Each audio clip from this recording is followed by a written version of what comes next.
Extract from Wilhelm's public address for mobilization, the 6th of August 1914. Problems playing this file? See media help. On the night of 30 July, when handed a document stating that Russia would not cancel its mobilization, Wilhelm wrote a lengthy commentary containing these observations. For I no longer have any doubt that England, Russia and France have agreed among themselves, knowing that our treaty obligations compel us to support Austria, to use the Austro-Serb conflict as a pretext for waging a war of annihilation against us. Our dilemma over keeping faith with the old and honorable emperor has been exploited to create a situation which gives England the excuse she has been seeking to annihilate us with a spurious appearance of justice on the pretext that she is helping France and maintaining the well-known balance of power in Europe, that is, playing off all European states for her own benefit against us. 38. And that, of course, is a true statement. Because politics, you got to realize too, politics were being played. And I don't particularly care for the Austria-Hungary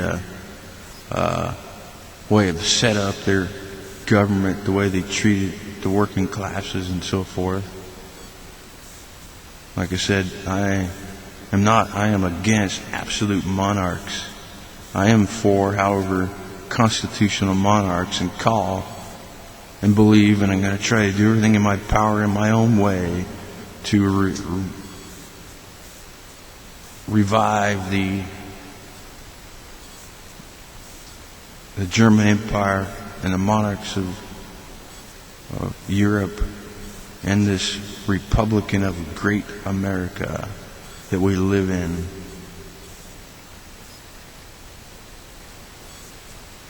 And I do that through preaching and teaching the gospel of the message, because I am a preacher, not a politician.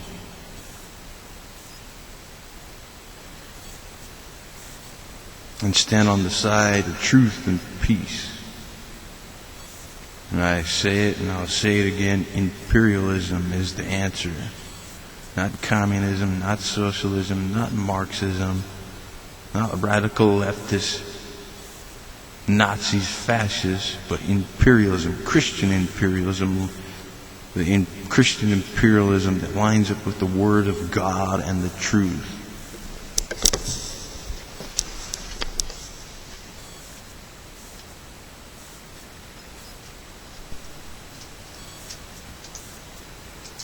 More recent British authors state that Wilhelm II really declared, ruthlessness and weakness will start the most terrifying war of the world, whose purpose is to destroy Germany. Because there can no longer be any doubts, England, France and Russia have conspired themselves together to fight an annihilation war against us. 39. When it became clear that Germany would experience a war on two fronts and that the United Kingdom would enter the war if Germany attacked France through neutral Belgium, the panic-stricken Wilhelm attempted to redirect the main attack against Russia. When Helmut von Moltke, the younger, who had chosen the old plan from 1905, made by the former German General von Schlieffen for the possibility of German war on two fronts, told him that this was impossible, Wilhelm said, "Your uncle would have given me a different answer." 40. Wilhelm is also reported to have said, "To think that Georgia's Nicky should have played me false.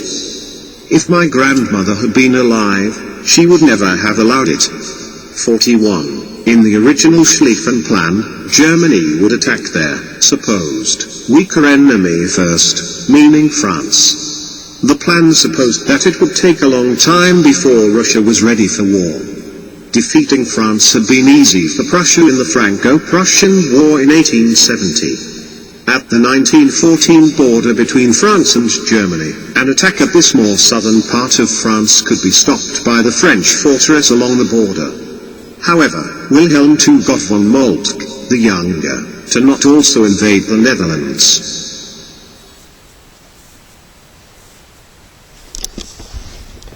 And that is, of course, part partly true and partly false.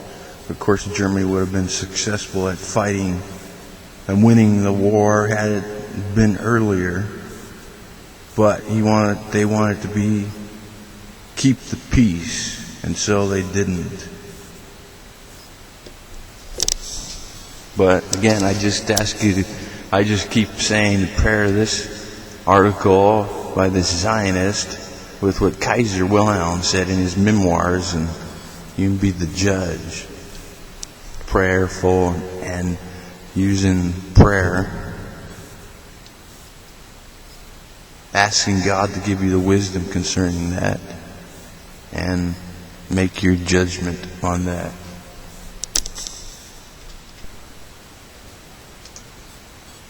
Italian poster from 1915 showing Wilhelm II biting into the world. The text reads: "The glutton, too hard. Shadow Kaiser.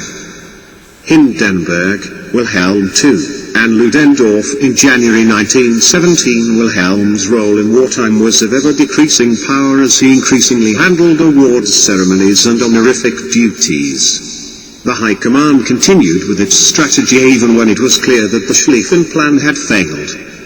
By 1916, the Empire had effectively become a military dictatorship under the control of Field Marshal Paul von Hindenburg and General Erich Ludendorff.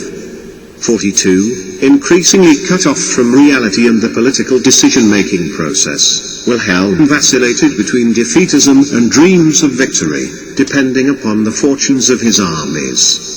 Nevertheless, Wilhelm still retained the ultimate authority in matters of political appointment, and it was only after his consent had been gained that major changes to the High Command could be effected. Wilhelm was in favor of the dismissal of Helmut von Moltke the Younger in September 1914 and his replacement by Erich von Falkenhayn. In 1917, Hindenburg and Ludendorff decided that Bethmann Hollweg was no longer acceptable to them as Chancellor and called upon the Kaiser to appoint somebody else. When asked whom they would accept, Ludendorff recommended Georg Michaelis, a non-entity he barely knew. The Kaiser did not know Michaelis, but accepted the suggestion. Upon hearing in July 1917 that his cousin George V had changed the name of the British Royal House to Windsor, 43, Wilhelm remarked that he planned to see Shakespeare's play The Merry Wives of Saxe-Coburg-Gotha. 44, the Kaiser's support collapsed completely in October to November 1918 in the army, in the civilian government, and in German public opinion, as President Woodrow Wilson made clear the Kaiser could no longer be a party to peace negotiations. 45-46. That year also saw Wilhelm sickened during the worldwide 1918 flu pandemic, though he survived. 47. Abdication and Flight. Wikisource has original text related to this article, Statement of Abdication. So partly true and partly false, and of course, Wilson, of course, was partly responsible for America entering into the war. You can't stand Wilson, he shouldn't have been the president anyways, but that's the way it was. And again, blame keeps being blamed. The revisionist, historical revisionists keep blaming the Kaiser over and over and over through propaganda, even in this article. Not understanding that Germany was a constitutional monarch. Maybe not in the sense of a constitutional monarch of today, but it was a constitutional monarch, and the Chancellor had a strong grip and had more influence in the politics, and the Kaiser didn't have as much influence as he would have liked to have in some ways.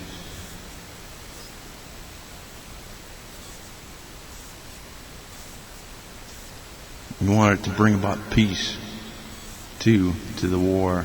And I also say that there were some Zionists involved in the government, too, during that time, and in all walks of life during that time, too, all in cahoots with France and England to try to fort and overthrow the German Empire, using all kinds of political strategies and so forth. I think maybe at the same time Kaiser Wilhelm II was kind of naive about politics and a lot of things. He didn't realize a lot of people don't always agree with everything that he believes in, because there's various different kinds of opinions, and compromise is always necessary in dealing with government and politics and so forth. So that doesn't mean that excuses Christians from getting involved in politics. No, on the contrary, Christians need to get involved in politics, and they need to work with people whose opinions they may not agree with. And compromise is always necessary. And the governments of politics of America need compromise. Europe needs compromise. It's always compromise necessary to try to come up with sound solutions to the things that are plaguing us today.